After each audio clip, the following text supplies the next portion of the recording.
Good evening.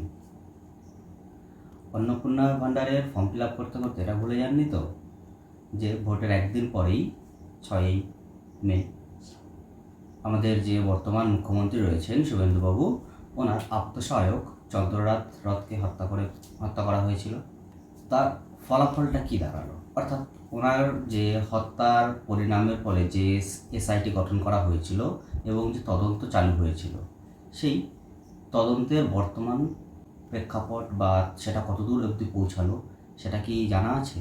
কিছুদিন খবর পেয়েছিলাম যে বেশ কয়েকজন ব্যক্তিকে প্রথমে আমাদের বেঙ্গল পুলিশ এবং পরে যখন সিবিআই তদন্ত নিজের হাতে দায়িত্ব নিয়ে নিল, তখন তার আরও দুজন ব্যক্তিকে অ্যাকিউজডকে ধরেছিল। তো তাদের পরবর্তী ফল কী হলো, কতটা তাদেরকে জামিন দেওয়া হলো নাকি তারা এখনও তাদের মামলা চলছে, সেই সম্পর্কে আর কোনো খবর পাওয়া যায়নি বা আমরা কোনো রকম কোনো নিউজ পেপারে এই জিনিসটা দেখতে পাচ্ছি না।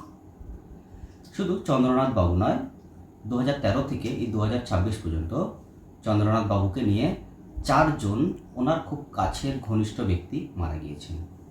প্রথমেতে 2013 সালে প্রদীপ ঝা, যিনি ওনার পার্সোনাল অ্যাসিস্ট্যান্ট হিসাবে ছিলেন, ওনাকে মেদিনীপুরে মৃত অবস্থায় পাওয়া গেছে। সেটারও তদন্ত খুব একটা এগোয়নি। তারপরে 2018 সালে যখন উনি তৃণমূলেই ছিলেন, সেই সময় শুভব্রত চক্রবর্তী নামে ওনার যে পার্সোনাল সিকিউরিটি অফিসার ছিলেন, উনি নিজেকে গুলি করে নিজেকে মেরে ফেলেছিলেন, যেটাকে সুইসাইড বলা হয়। এবং 21-এ ওনার স্ত্রী অর্থাৎ শুভব্রত বাবুর স্ত্রী দাবি করেছিলেন যে তার তদন্ত এগোয়নি এবং নতুন করে চালু করতে বলা হয়েছিল। সেটারও কোনো রকম মীমাংসা এখনও পর্যন্ত হয়নি। তারপরে 2021 সালে ওনার আরও ঘনিষ্ঠ একজন ব্যক্তি পুলক লাহিড়িরও হত্যা হয়। আমাদের যে বর্তমান মুখ্যমন্ত্রী শুভেন্দুবাবু, উনি রাজনীতির ক্ষেত্রে একটা স্বনামধন্য নাম বহু বছর ধরে।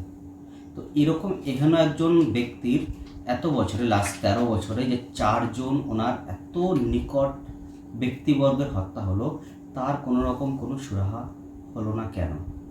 এখন উনি মুখ্যমন্ত্রী হয়েছেন পশ্চিমবঙ্গের। এই যে মৃত্যুগুলির, তার কি পূর্ণাঙ্গ তদন্ত হবে নাকি আগের মৃত্যুগুলোর মতনও এই চন্দ্রনাথ বাবুর হত্যাকাণ্ডটাও ধামাচাপা পড়ে যাবে? ধন্যবাদ।